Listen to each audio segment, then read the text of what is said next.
कुछ लोग हैं जिनको घबराहट हो गई है एकदम से, जांच की बात सुनते ही, जेल की बात सुनते ही। निरंतर प्रक्रिया पे प्रक्रिया है उनकी तरफ से आ रही है, रिएक्शंस दे रहे हैं, परेशान हो गए हैं। भाई मेरी समझ में नहीं आ रहा कि अभी तो सिर्फ मैं जांच की बात कर रहा हूं, अभी तुरंत आप थोड़ी ना जेल जा रहे हैं। इतनी परेशानी क्यों हो गई जांच की बात सुनते ही? दाल में कुछ काला है क्या? क्यों परेशान हो रहे हैं जांच के नाम से?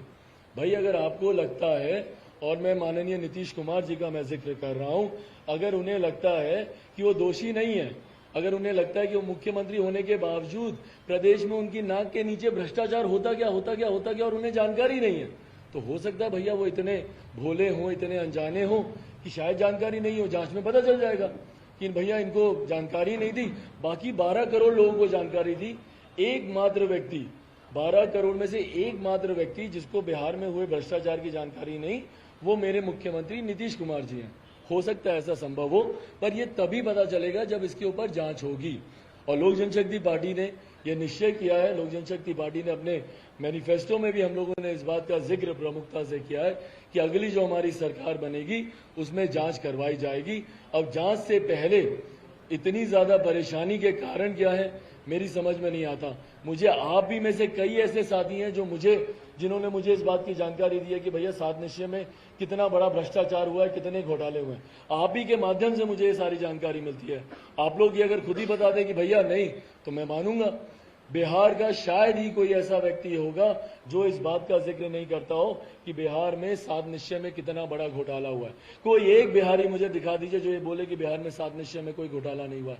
बिहार फर्स्ट, बिहारी फर्स्ट की यात्रा में निरंतरता में मैं जहां जहां गया हूं, जिससे मैं मिला हूं, हर एक व्यक्ति ने इस बात का जिक्र किया है कि भैया 7 निश्चय बिहार के इतिहास का सबसे बड़ा घोटाला है। सबसे ज्यादा भ्रष्टाचार किसी में हुआ है तो वो इसी योजना में हुआ है। तो क्या इसकी जांच नहीं होनी चाहिए?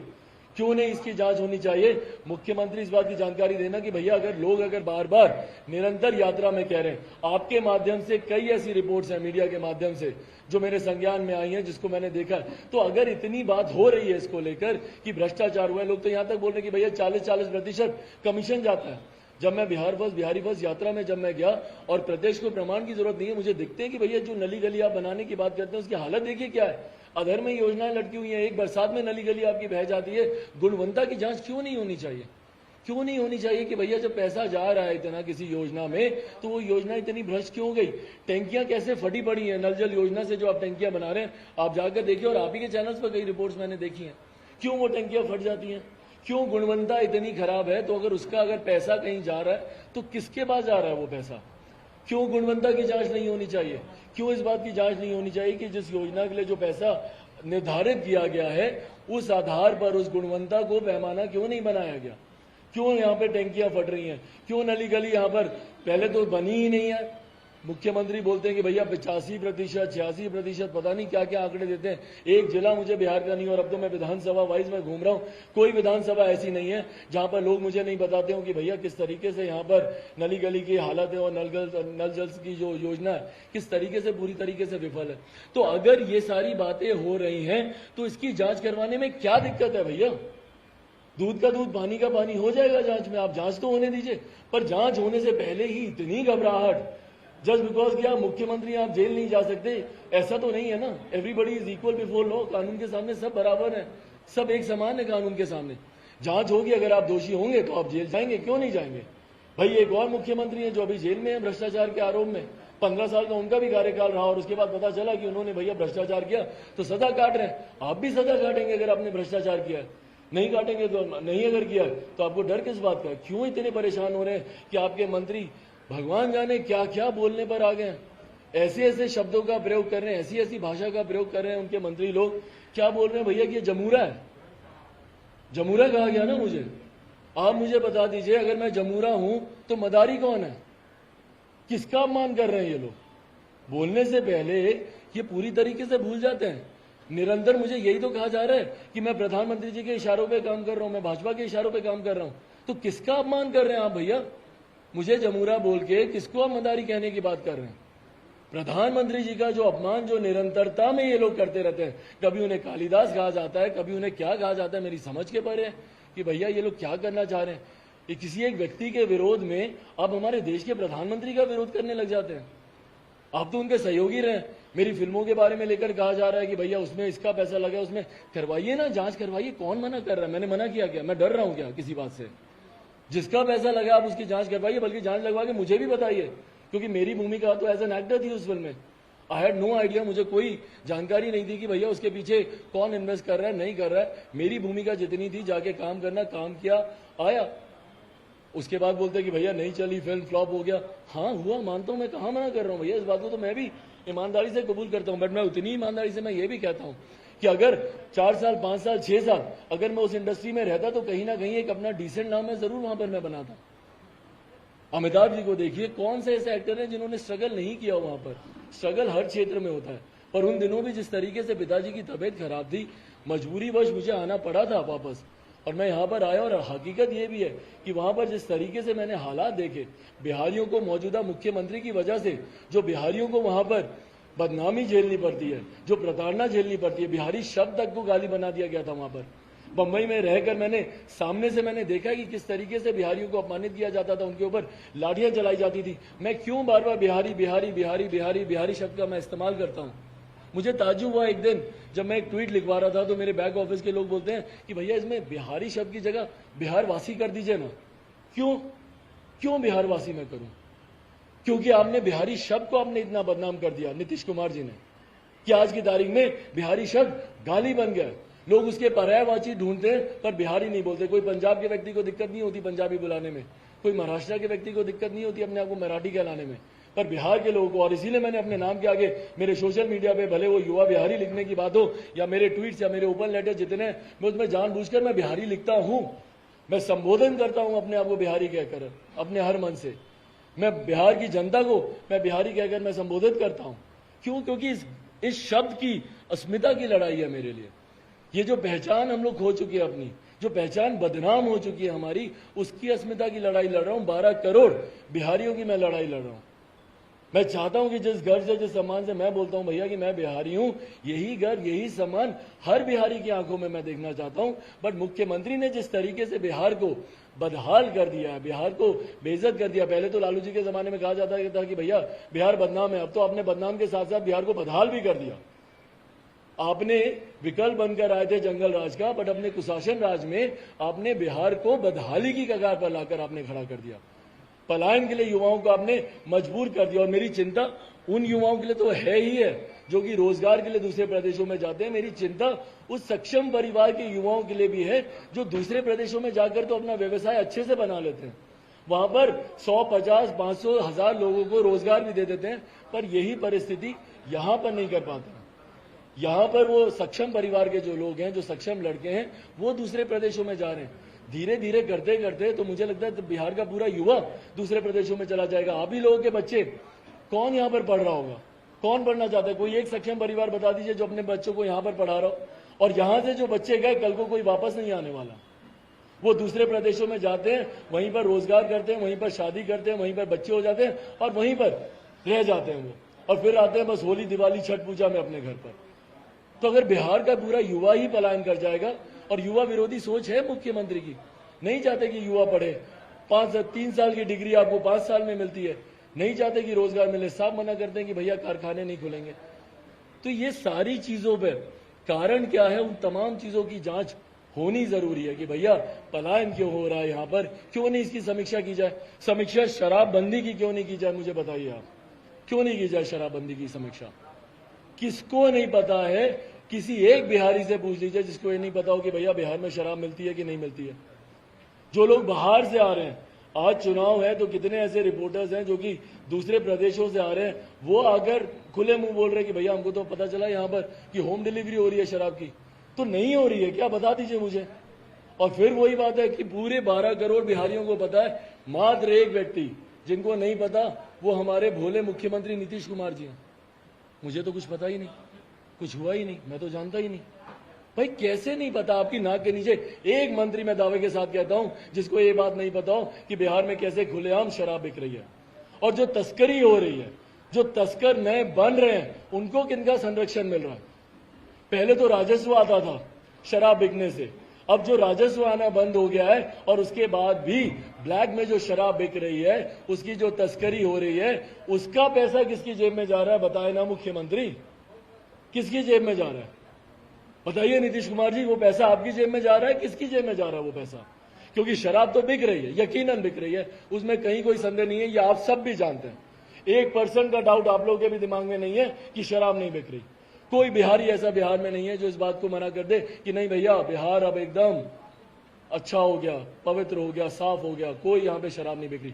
मैं समर्थन में हूं शराबबंदी के। 2016 में अगर मेरी जानकारी और याददाश्त मेरी सही है, 2016 के आसपास जब ये लालू जी के साथ गठबंधन में थे तो उस वक्त इन्होंने शराबबंदी का ये निर्णय लिया था।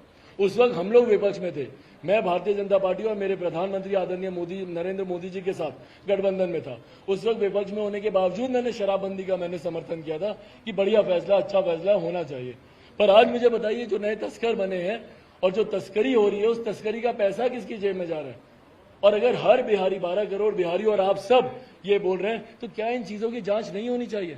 क्यों घबरा रहे हैं फिर मुख्यमंत्री इन सारी जांच से? उसके बाद मुझे कहा जाता है कि भैया आप माफी मांगे। किस बात की मैं माफी मांगू? मैं 12 करोड़ बिहारियों की आवाज बन रहा हूं, मैं इस बात की माफी मांगू क्या? और जांच होने दीजिए ना, क्यों जांच से डर रहे हैं? कल को अगर जांच में अगर मुख्यमंत्री दोषी पाए गए तो क्या ये लोग माफी मांगेंगे जो आज मुझे कह रहे हैं माफी मांगने के लिए? और जांच में दूध का दूध पानी का पानी हो जाएगा। नहीं, अगर आपको लगता है कुछ लोग इतने नतमस्तक हैं और भाजपा के कुछ ऐसे लोग हैं जो मुख्यमंत्री के प्रति ज्यादा अपनी वो दिखाते, श्रद्धा दिखाते, भैया भाजपा के प्रधानमंत्री जी के प्रति अपनी श्रद्धा दिखाइए, उनके प्रति अपनी आस्था दिखाइए। नतमस्तक हो रखे हैं एकदम पूरी तरीके से मुख्यमंत्री के सामने, नीतीश कुमार जी के सामने कि भैया माफी मांगे। किस बात की माफी मांगू? जांच होने दीजिए ना। मैं तो बोल ही रहा हूं कि जांच में अगर उनका नाम आया तो वो जेल जाएंगे और 100% वो जेल जाएंगे। जस्ट बिकॉज कि आप मुख्यमंत्री हैं, आप रसूखदार हैं। अगर आप ये सोचें कि मैं छोटे अधिकारी हैं, उन लोगों को फंसा दिया जाएगा और मैं छूट जाऊंगा, ये होने नहीं वाला। अगली लोजपा की सरकार में जांच होगी, निष्पक्ष जांच होगी और दोषी पाए जाएंगे तो मुख्यमंत्री जेल जाएंगे। तो जो घबराहट है, बस वही मैं आप लोगों के सामने आज रखने आया था कि किस तरीके से मुख्यमंत्री एकदम परेशान है, घबराए हुए हैं। निरंतर उनके लोग जमूरा से लेकर मतलब प्रधानमंत्री जी तक का भी अपमान करने से ये लोग रुक नहीं रहे हैं। और जो मुख्यमंत्री चिंतित थे कि भैया चिराग पासवान प्रधानमंत्री की तस्वीर नहीं लगाएं, कहीं पर नहीं लगाएं, कहां लगाई थी मैंने तस्वीर, पहले तो यही मुझे नहीं पता चला। आप लोगों ने ये विषय ही क्यों उठाया था, मेरी ये समझ में ही नहीं आया कि क्यों नीतीश कुमार जी और उनके नेताओं ने बोलना शुरू किया कि तस्वीर नहीं लगेगी, तस्वीर नहीं लगेगी। मैंने कहां पर तस्वीर लगाई?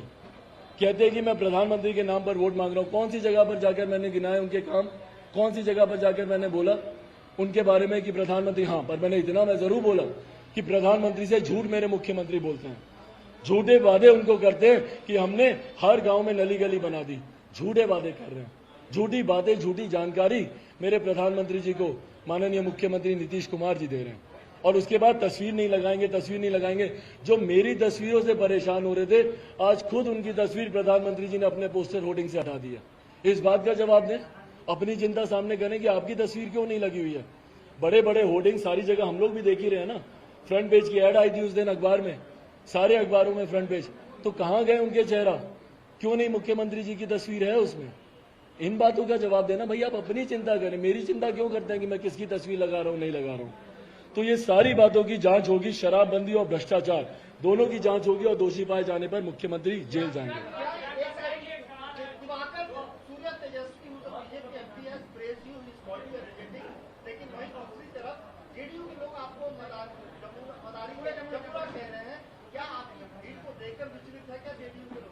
देखिए, मेरी भीड़ को लेकर विचलित हैं या युवाओं का मिलता हुआ जन समर्थन देखकर विचलित हैं, या आप मेरी भीड़ में, और मैं कहना भी चाहूंगा कि मैं रोज ट्विटर पे मैं अपने वीडियोस अपलोड करता हूं भीड़ के, उसमें उत्साह देखिए, जो उत्साह है लोगों का, जिस एक्साइटमेंट के साथ, जिस एनर्जी के साथ वो लोग आ रहे हैं भीड़ में, वो लोग आ रहे हैं मेरी सभाओं में, और जो आक्रोश है मुख्यमंत्री के लिए, ये अपने में दर्शा रहा है कि भैया बिहार पूरी तरीके से मन बना चुका है परिवर्तन के लिए। मौजूदा मुख्यमंत्री 10 नवंबर के बाद प्रदेश के मुख्यमंत्री कभी दोबारा नहीं बनेंगे।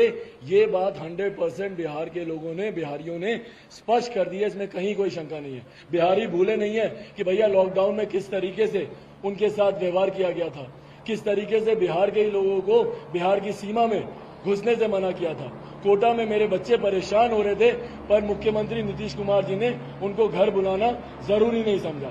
तो ये सारी बातें कोई बिहारी भूला नहीं है, भ्रष्टाचार भूला नहीं है, कोई बातें नहीं भूला है। और इन तमाम चीजों का जवाब और यही बौखलाहट है। मुख्यमंत्री जी की बॉडी लैंग्वेज देखिए ना, क्यों इतने चिड़े हुए हैं, क्यों इतने गुस्से में हैं? आखिर इतना गुस्सा आता क्यों है मुख्यमंत्री जी को? ऐसा क्या हो गया भैया? चुनाव प्रचार आपने इससे पहले भी किया, पर अभी जिस तरीके से मुख्यमंत्री गुस्से में है, स्पष्ट दिखा रहा है कि जानकारी इंटरनल सर्वे तो हर पार्टी भी कराती है, जैसे मैंने करवाया, इनकी पार्टी ने भी कराया, पता चल गया कि सरकार में सत्ता में ही आएंगे नहीं, तो इसीलिए परेशान है ये।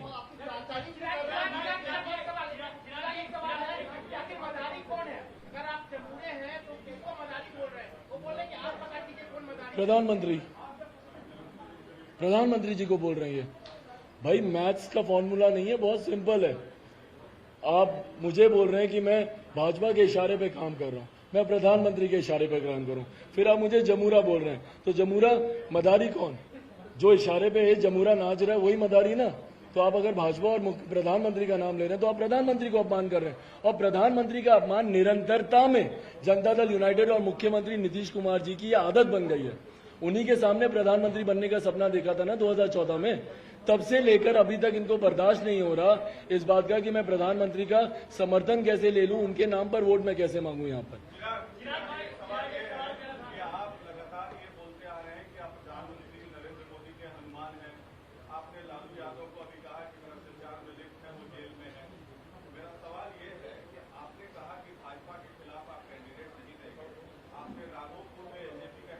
भाई प्रकाश जी, बहुत पुराना सवाल आप पूछ रहे हैं, बहुत पुराना सवाल आप पूछ रहे हैं।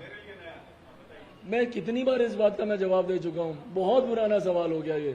भाजपा के सामने 5 प्रत्याशी मैंने उतारे हैं, भारतीय जनता पार्टी के शीर्ष नेतृत्व को ये जानकारी मैं दे चुका था पहले कि मेरे लिए जरूरी है। 5 ऐसी सीटें हैं जहां पर बहुत पहले से, आप जो राघोपुर की सीट की बात कर रहे हैं, कौन नहीं जानता यहाँ पे कि राकेश रोशन कब से तैयारी कर रहा है, आज से वो तैयारी कर रहा है। तो क्या मैं उसको चुनाव वहां पे नहीं लड़वाता? मेरी 2 सिटिंग सीटें, क्या मैं वहां पे चुनाव नहीं लड़वाता? तो ये बहुत पुराना सवाल हो गया, इसका जवाब हो चुका है।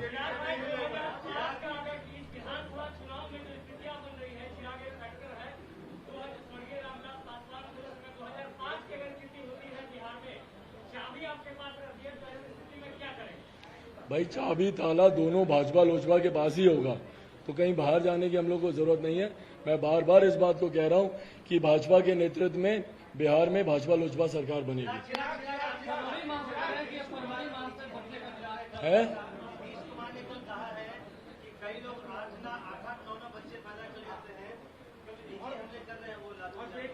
नहीं तो निजी हमले तो कर ही रहे हैं। बताइए, उनके परिवार का जो एक इंटरनल मैटर है, उनकी बहू को लेकर हो, कुछ लेकर हो, जिस तरीके से मुख्यमंत्री ये सारी बातें बोल रहे हैं, आप मर्यादा तो रखिए ना। व्यक्तिगत मामलों में आप क्यों जा रहे हैं? क्या लेना देना आपको व्यक्तिगत? आप राजनीतिक आरोप प्रत्यारोप कीजिए ना, नीतिगत आरोप प्रत्यारोप कीजिए। मुझे जमूरा बुलाने की बजाय, मेरे ऊपर व्यक्तिगत टिप्पणी करने की बजाय बोले कि हाँ चिराग पासवान की सभाओं में भीड़ नहीं आती, बोले कि चिराग पासवान को कोई देखना नहीं चाहता, चिराग पासवान की बातों में तथ्य नहीं है, चिराग पासवान गलत बातें बोल रहे हैं, चिराग पासवान का बिहारी फर्स्ट विजन डॉक्यूमेंट पूरी तरीके से बर्बादी का डॉक्यूमेंट है। ये सारी बातें बोले ना, जमूरा बोलना, व्यक्तिगत हमले करना क्यों कर रहे हैं मुख्यमंत्री? मेरी समझ के परे।